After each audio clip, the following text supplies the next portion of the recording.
Bueno, muy buenos días a todos. Bienvenidos a este espacio de conversación sobre futuros posibles para América Latina. Muchas gracias por estar acá con nosotros. La idea es que podamos escuchar sobre experiencias y visiones para nuestra región, pues en el marco de la crisis planetaria que estamos viviendo, cuáles pueden ser alternativas de visiones, de soluciones y estamos muy felices de tenerlos acá. Al final, la idea es que afuera podamos conversar más, que nos cuenten también qué están haciendo. El tiempo es muy limitado, entonces afuera del auditorio podemos conversar, pero les presento, estamos acá entonces con Melina Ángel. Melina es cofundadora de Colombia Regenerativa. Está también Simon Ticehurst, eres Advocacy and Movement Lead de Wellbeing Economy Alliance. Estamos también con Carlos Álvarez, es secretario general del Club de Roma. Juliana Gutiérrez. Juliana es cofundadora de Bioectur y directora de Ashoka para la región andina. Y su servidora, Luisa Grajales, yo soy directora de Low Carbon City. Nosotros somos una organización de la sociedad civil justamente que movilizamos y creamos soluciones para la acción climática. Entonces, en este momento, cada uno va a presentar las visiones que tenemos para nuestra región, algunas experiencias, y al final, pues vamos a responder la pregunta de cuáles son esos futuros posibles para América Latina, esas visiones conjuntas que podemos construir con la ciudadanía, con las empresas, con la academia, con los medios de comunicación, con todos los actores para avanzar en los retos que tenemos como región, que no son pocos, pero que también las soluciones emergen y son muy diversas. Entonces, cada uno en 7 minutos vamos a presentar esas experiencias, visiones, y la idea es dar como un recorrido amplio de cuáles son esas posibilidades para nosotros. Muchas gracias. Y pues le doy la palabra a Melina para que nos cuente sobre sus experiencias. Buenos días a todos, muchísimas gracias. Colombia Regenerativa ha sido un proceso de comprender cómo la vida está emergiendo en los territorios, cómo emerge a través de nosotros, no solamente individualmente, sino colectivamente. Ese proceso nos ha llevado, no solamente aquí en Colombia, sino a nivel de Latinoamérica y a nivel mundial también, a conectar con comunidades regenerativas que comienzan o están en procesos desde hace mucho tiempo de biorregionalización, es decir, de generar membranas de conexión no solamente con el territorio, sino con los procesos de otros niveles que existen y que se empiezan a crear en comunidad. Esos procesos, nosotros hemos hecho un seguimiento, aprendizaje, primero con 5 bioregiones y en este momento somos 7 bioregiones y hay 3 más en gestión en Colombia específicamente en donde hemos empezado a comprender cómo se generan los indicadores de la regeneración, en lugar de hacer un proceso top-down de decir, no, es que la regeneración es esto, ustedes lo tienen o no, ¿no? Como en esa confrontación, sino al revés. ¿Cómo emerge y cómo es la regeneración real de los territorios? Una de esas bioregiones, ahorita nos estamos centrando en los procesos urbanos, entonces también cómo se hace regeneración urbana y cómo se ven las ciudades como territorios.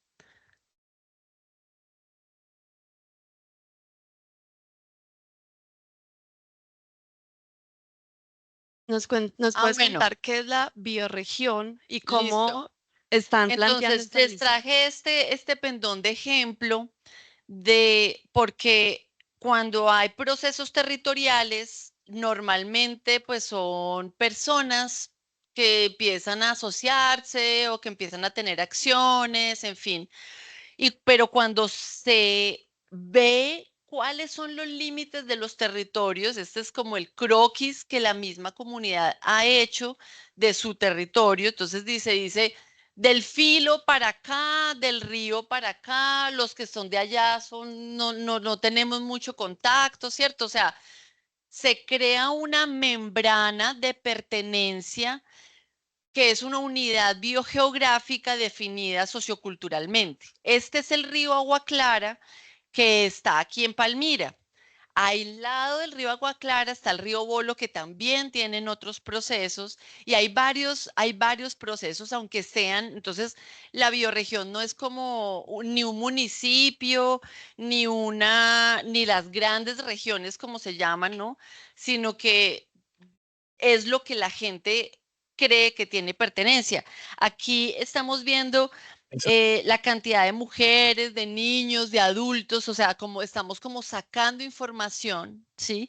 Y las acciones regenerativas que ellos consideran que son sus acciones regenerativas, que, como les decía, son los indicadores internos de un metabolismo que se crea en esta membrana territorial.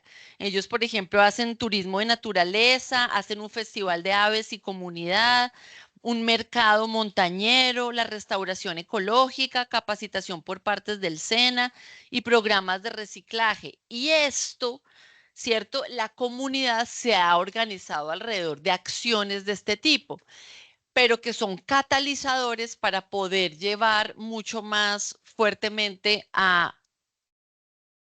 esto, ¿sí? Como a crear esta célula con un metabolismo interno que les permite prosperar y generar economías y flujos locales con una gobernanza transparente y con una gobernanza que permite la confiabilidad. Tienen invernadero para la restauración de las lauráceas, especialmente el comino crespo, que es una especie maderable en vía de extinción, pues ya muy vulnerable, y ellos han tomado la delantera para hacer las restauraciones ecológicas con estas especies. Entonces, desde que quieren hacer economías, quieren restaurar los bosques, quieren recuperar.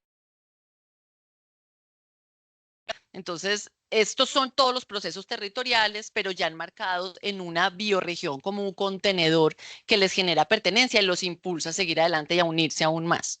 Y nos puedes contar en 2 minuticos, muy rápido, desde Colombia Regenerativa, cómo se conectan con las bioregiones. Entonces, esta es una de las bioregiones que nosotros tenemos, pero hay otras. Entonces, lo que hacemos como red es conectarlas, hacer intercambios de saberes.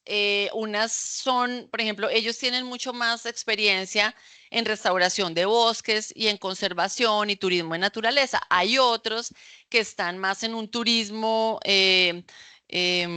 antropológico, arqueológico, pero son más cafeteros, tienen más experiencia en la producción de café, en fin.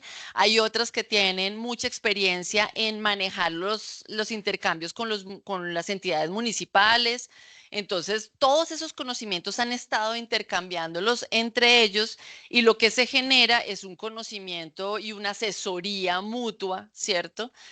La idea ahorita principalmente es trabajar las finanzas regenerativas y Colombia Regenerativa con el hub de Gaia Colombia. Lo que queremos hacer es, y si se quieren tomar más información, aquí hay un QR también para que lo escaneen, es poder vincular fondos y capitales, fondos de inversión de impacto y capitales de muchos tipos para que sean las comunidades las que los manejan directamente. Es decir, digamos, como no a través de una organización como nosotros o otra fundación, sino facilitar los procesos para que las comunidades sean las que manejen fondos para la regeneración bioregional, que implica la comunidad, que es una cosa mucho más potente que solamente créditos de carbono o créditos de biodiversidad o este tipo de mecanismos financieros que finalmente dejan a la gente por fuera y que están solamente, digamos, manejados por la lógica de un mercado que varía, que, en fin, que tiene tantos problemas. Perfecto, muchas gracias, Melina. Felicitaciones por el trabajo y los invitamos a que consulten más y se unan también a Colombia Regenerativa. Y Simon nos va a hablar sobre la visión también que tiene Wellbeing Economy Alliance para la región y cómo la están construyendo en alianza. Bueno, gracias, Luisa. Buenos días. Muy valientes llegar tan temprano un sábado. después de un viernes en Cali, ¿no? Gracias por haber hecho el esfuerzo. Mira, la idea de la alianza es buscar una transformación de nuestras economías, de nuestros sistemas económicos, para que la economía esté al servicio de las personas y el planeta, no como actualmente opera, donde las personas y el planeta están al servicio de la economía y de su crecimiento infinito, ¿no? Esa es la gran transición y transformación económica que buscamos. Entonces, para América Latina eso es algo complejo, porque nuestras economías estructuralmente y históricamente están orientadas hacia el extractivismo, hacia la explotación de la gente, la extracción de los hidrocarburos. Tenemos economías diversas en la región, desde el extractivista, la maquiladora, eh, hay economías agrarias todavía en la región. Entonces es difícil de hablar sobre una salida posible. Más bien van a haber varias salidas posibles y ese punto es importante, ¿no? Em, pero hablar de la realidad de una transición o de un futuro posible en América Latina tiene que tomar en cuenta ese contexto complejo y difícil. América Latina es la región más desigual, todavía no tiene resuelto temas de pobreza y desigualdad. Es la región que menos contribuye al cambio climático y sin embargo es la región que va a ser más impactado por el cambio climático. Entonces, muchos desafíos. Y cuando hablamos de alternativas posibles, hay que partir de ese reconocimiento. No va a ser fácil la transición. Sin embargo, hay varias razones y motivos para el optimismo.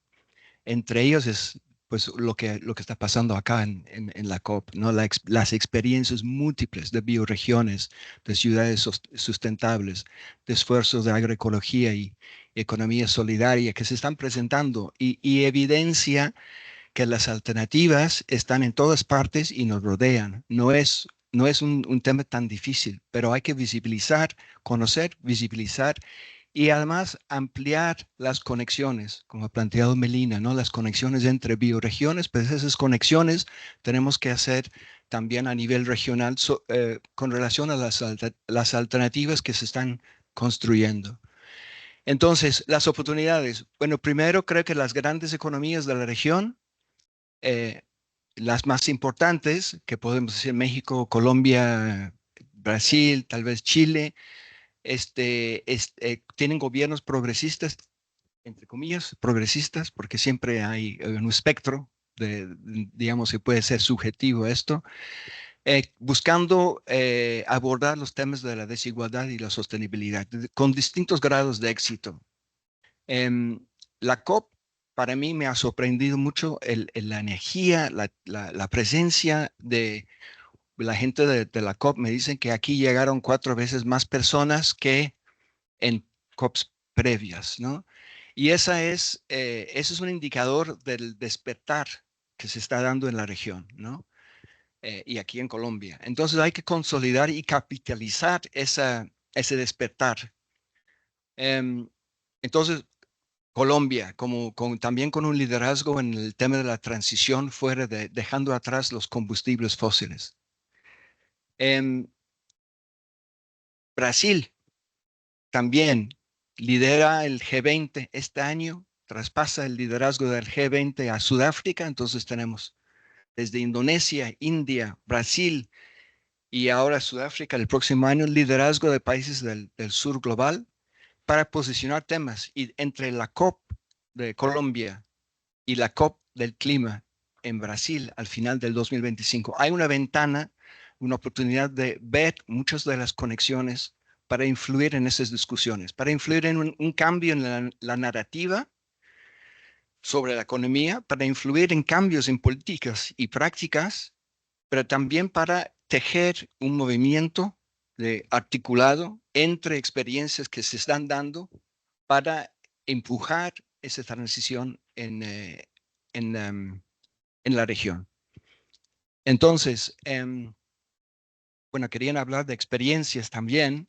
Entonces, yo escogí la experiencia creo que Melina lo conoce también, de Curridabat en Costa Rica. Y cuando hablamos de bioregiones o regeneración, una economía regenerativa, muchas veces se piensa en ambientes rurales, el campo.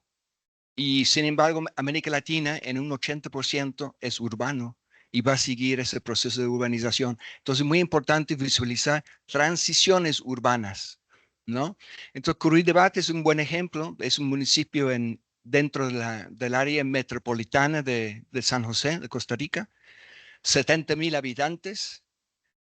Y en el 2015 decidieron poner a los polinizadores, las plantas y los animales como si fueran ciudadanos en la planificación municipal. Dieron su lugar imaginario, una silla. ¿Cómo sería la planificación municipal si fuera hecha por polinizadores? ¿No? Y el resultado fue un programa que ya lleva su tiempo, ya está, hace parte de la política municipal y, y han logrado una red de parques, 90 parques conectados con corredores verdes. Han logrado aumentar la vegetación, la captación del agua, ha bajado la temperatura de la ciudad, están produciendo alimentos nutritivos del lugar y es una buena experiencia de lo que se puede hacer, que es viable, con un poco de creatividad y un poco de visión. Y la visión tanto de la naturaleza como también de las futuras generaciones.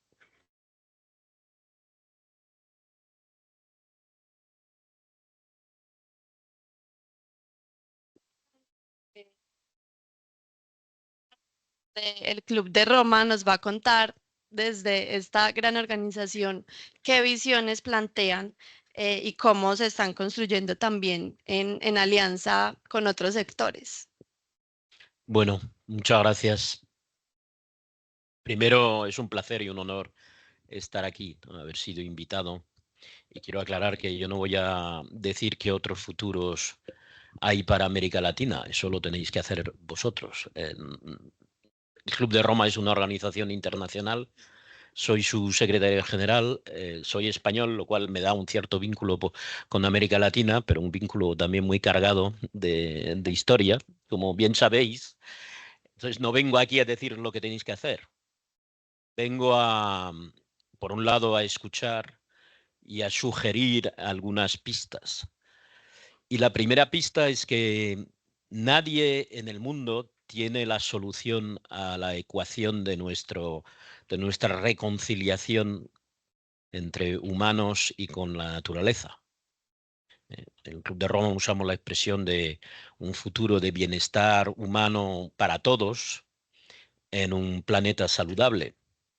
Y es una aspiración, pero nadie tiene la fórmula. Entonces, la primera cosa que yo creo que los latinoamericanos tenéis que plantearos es: la solución no va a venir de otra parte que no seáis vosotros mismos.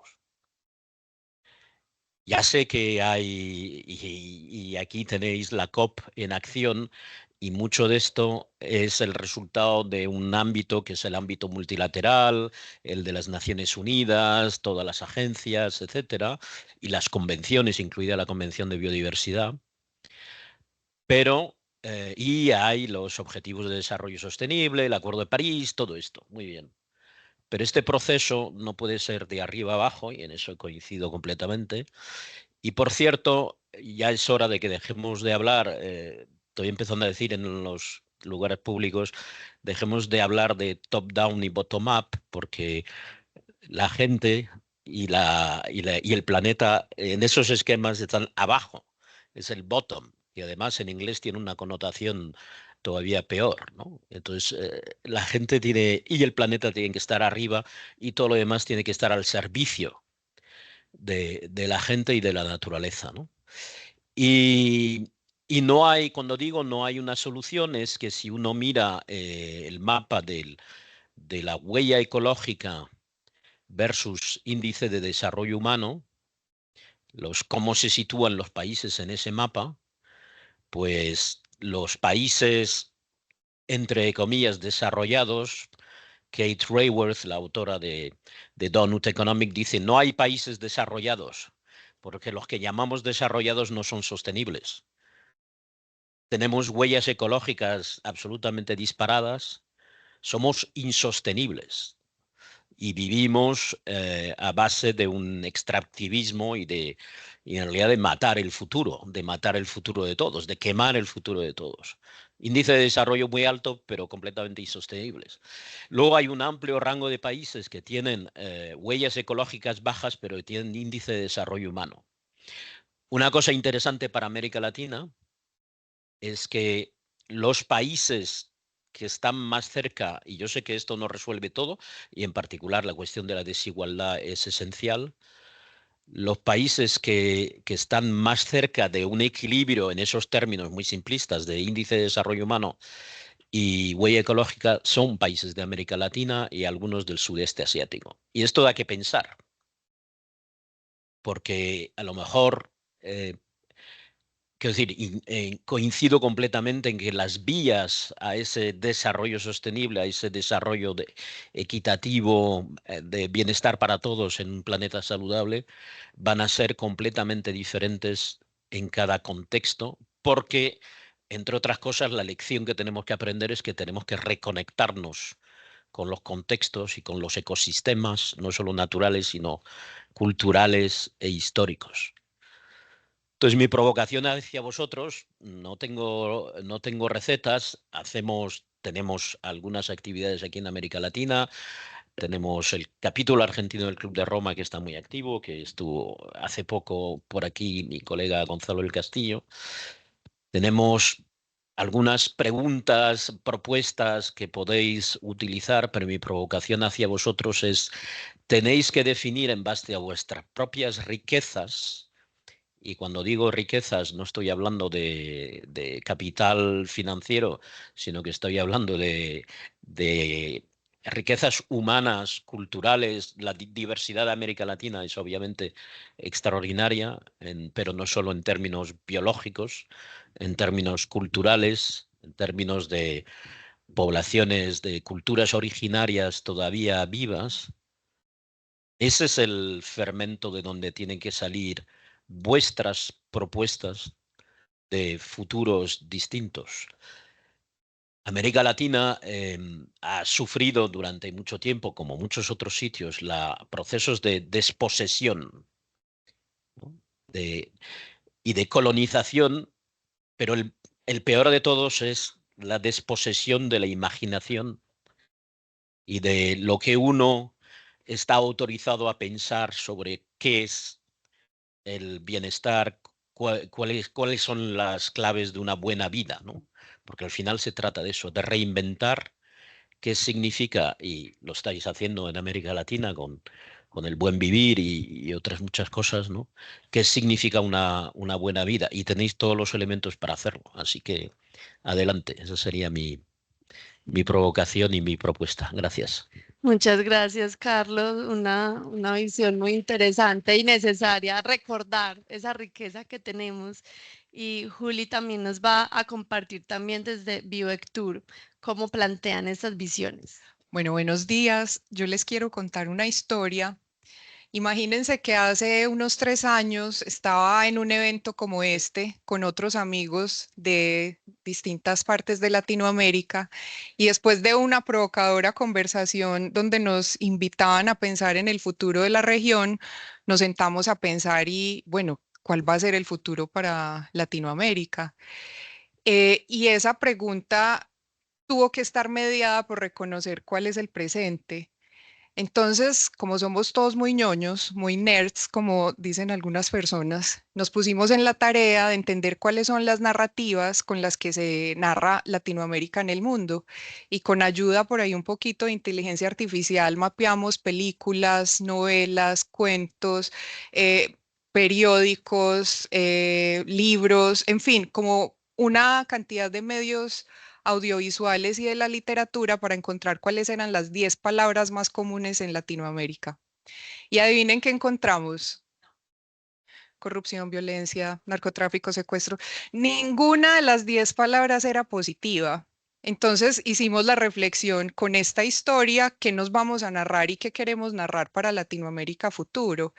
Y una de las palabras en el top 5 era pobreza.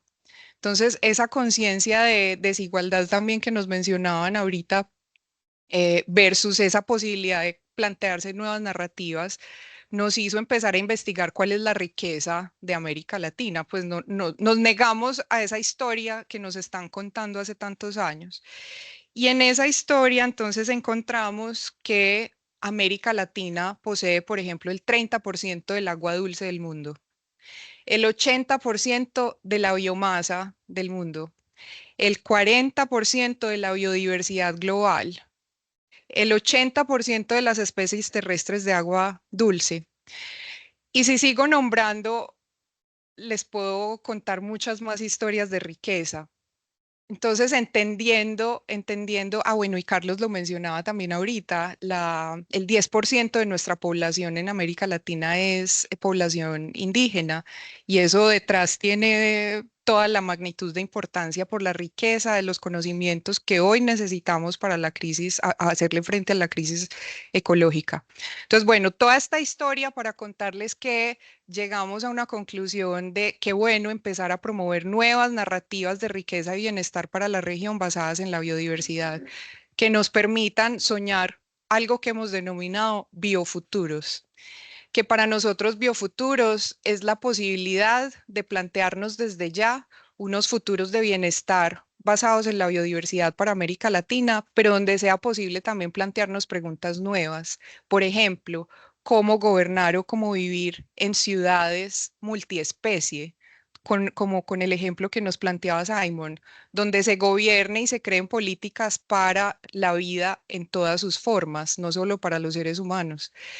¿Qué tal pensar, por ejemplo, en el rol que algunas especies cumplen para ayudarnos a cumplir retos apremiantes en nuestras ciudades, bueno, y en general en toda la región?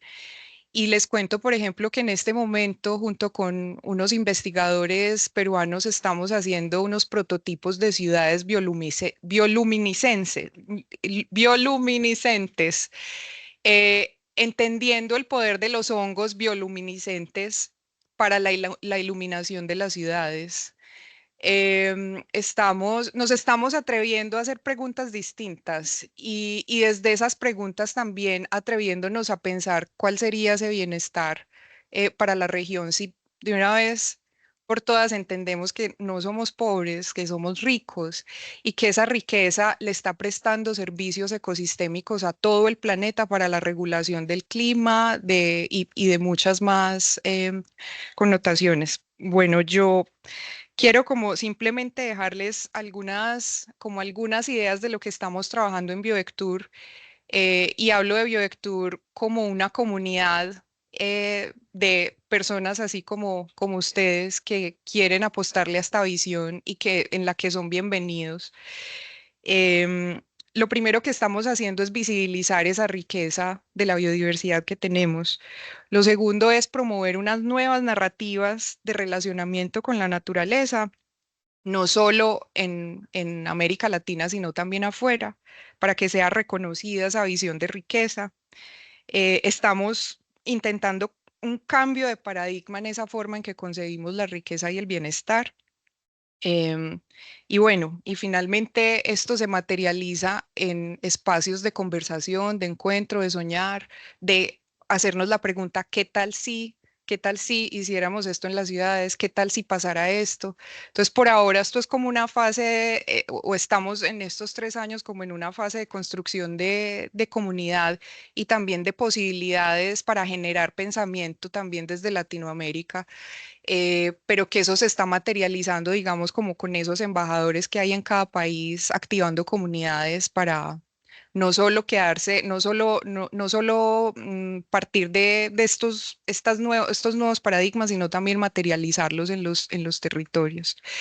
Em, Hay una cifra que es muy repetida en este escenario de la COP y es la pérdida de biodiversidad. Y eso, claro, es alarmante y tiene unos impactos inmensos en cómo se desempeñan nuestros ecosistemas y en nuestra salud y en la salud planetaria. Pero lo que no estamos hablando, por ejemplo, es las especies emergentes o estos asuntos de ecologías multiespecie. Entonces, que son esas especies que están creciendo y se están adaptando a los cambios también del planeta. Entonces, esa es otra mirada también. ah, yo no diría optimista, es una mirada también realista de qué está emergiendo en nuestro planeta, que siempre es vida y que constantemente está generando vida en distintas formas. Entonces, bueno, una invitación especial a que sigan BioVectur, lo pueden encontrar en Instagram y como les cuento, pues es una comunidad abierta a quien quiera ser parte de estas construcciones. Ay, muchas gracias, Juli. Muy necesario ese cambio de narrativas y el trabajo de resaltar la riqueza y cambiar también como esa visión a veces compleja que tenemos de los territorios.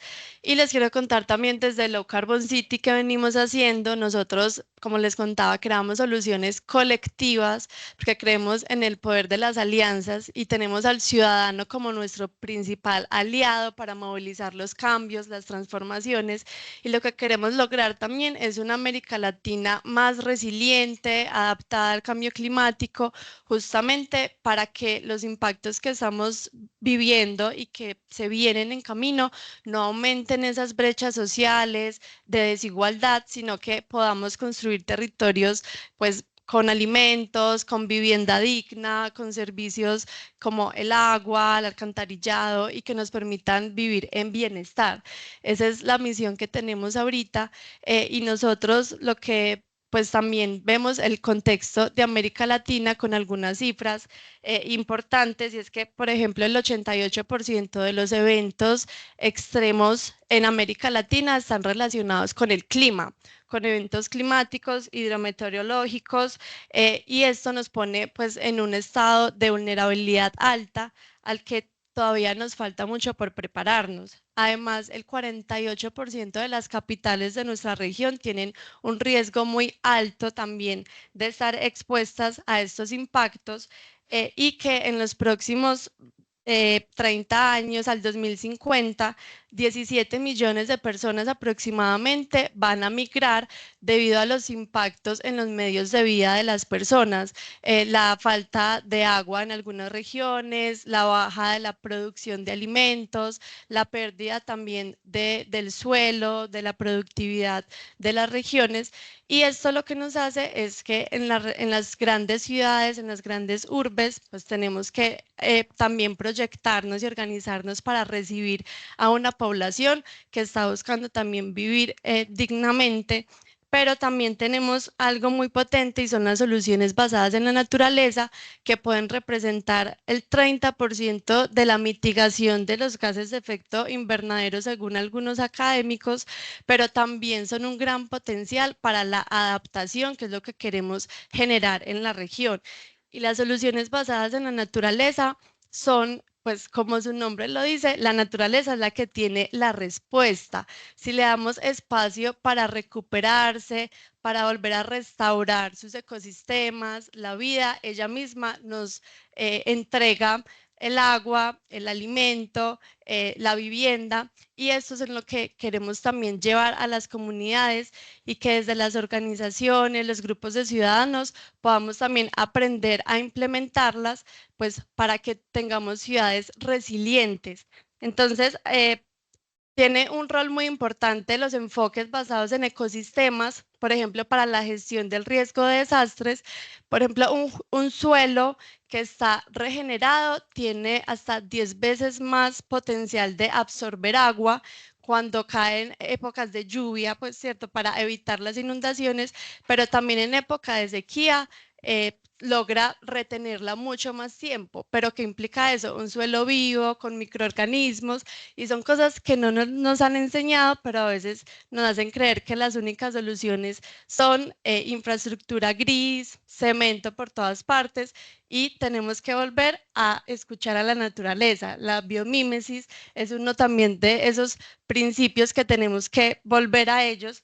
Entonces acá les muestro, por ejemplo, en uno de los barrios que trabajamos, Nueva Jerusalén, no sé si se puede reproducir este, pero es uno de los barrios de ladera del Valle de Aburrá donde trabajamos, que en épocas de lluvia se generan también erosión, todo esto que vemos es suelo de la montaña que está bajando, también aguas abajo, a poner en riesgo también la vida de las familias, pero cuando lo regeneramos, pues tiene la capacidad también de conservarlo, guardarlo para épocas de lluvia y pues inspirado también en estos retos y en lo que nos provee la naturaleza, estamos implementando algunas soluciones en el barrio Nueva Jerusalén, que es un barrio autoconstruido del Valle de Aburrá, que tiene muchos contextos y también unas realidades muy distintas, pues son un barrio sin vías, entonces la comunidad es la que se une a construirla.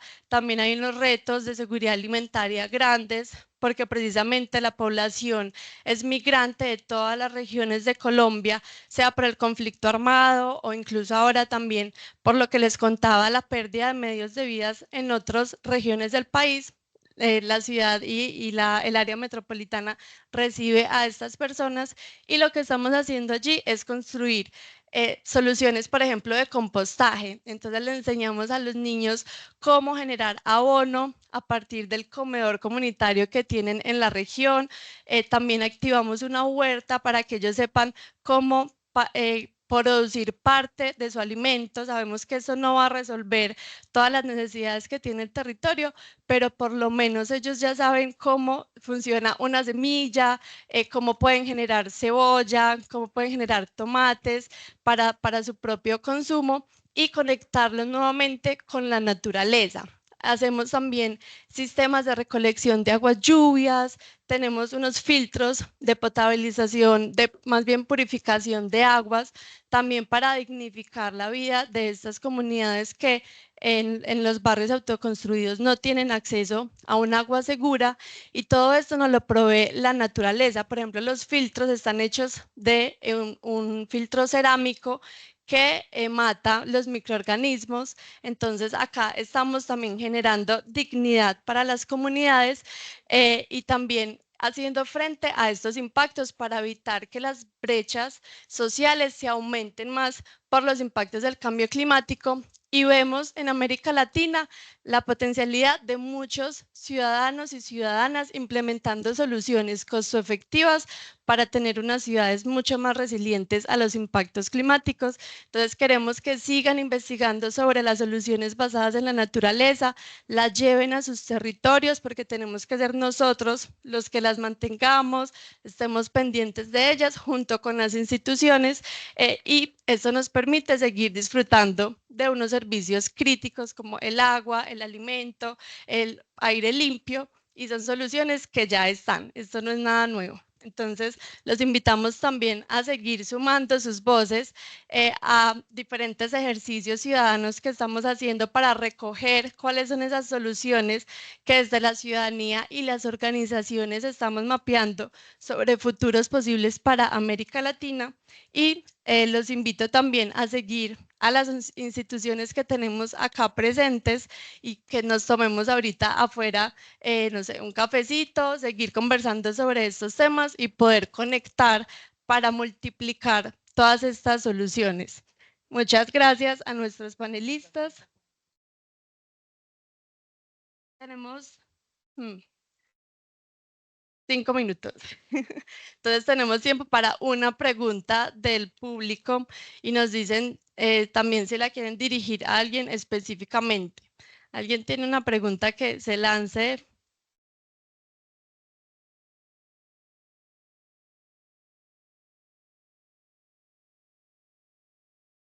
Gracias.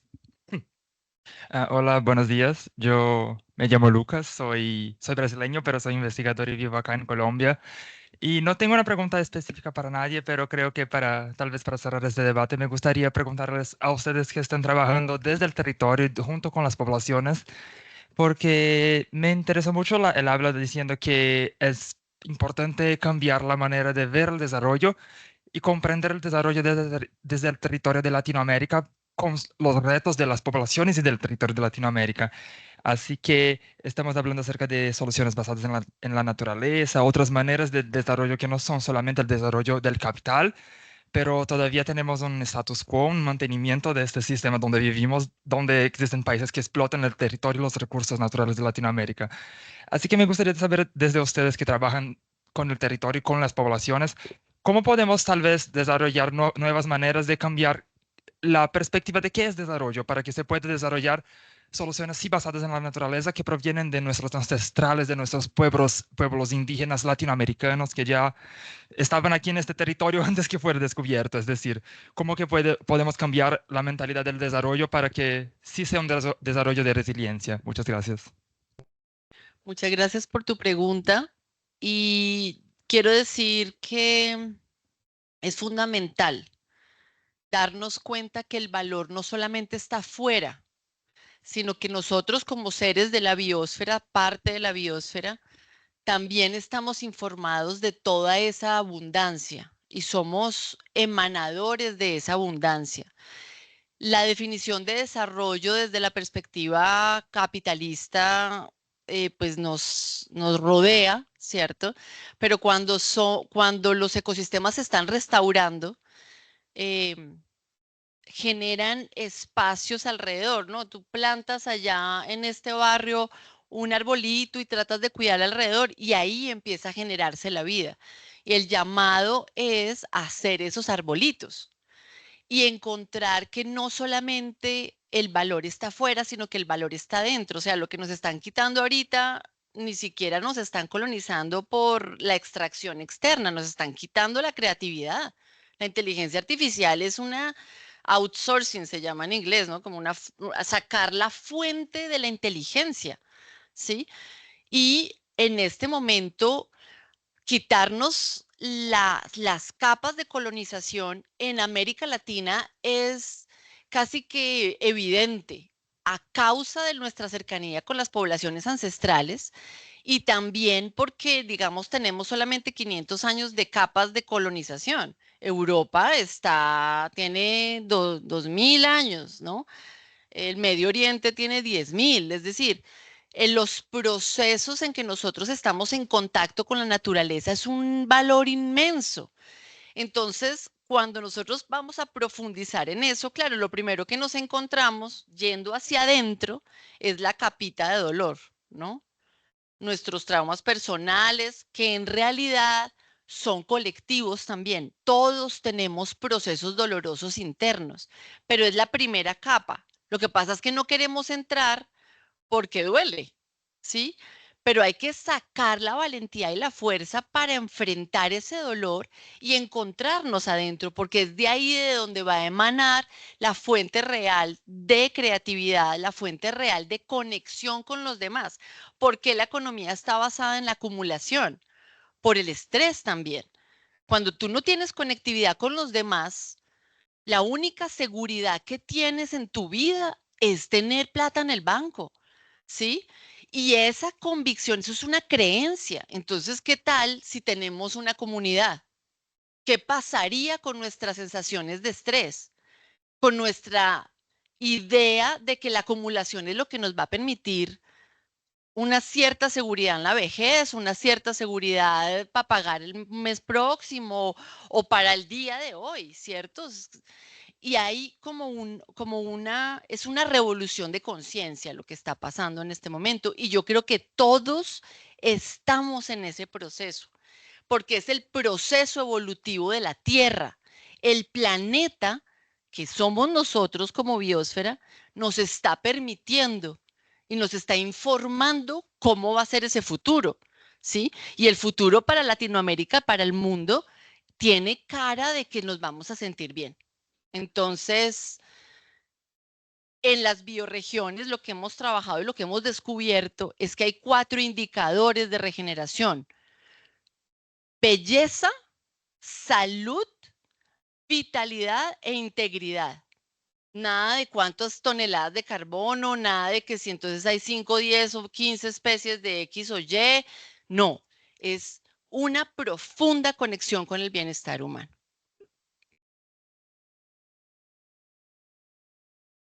Son una Solo dejo una pregunta para, no puedo estar más de acuerdo con lo que has dicho.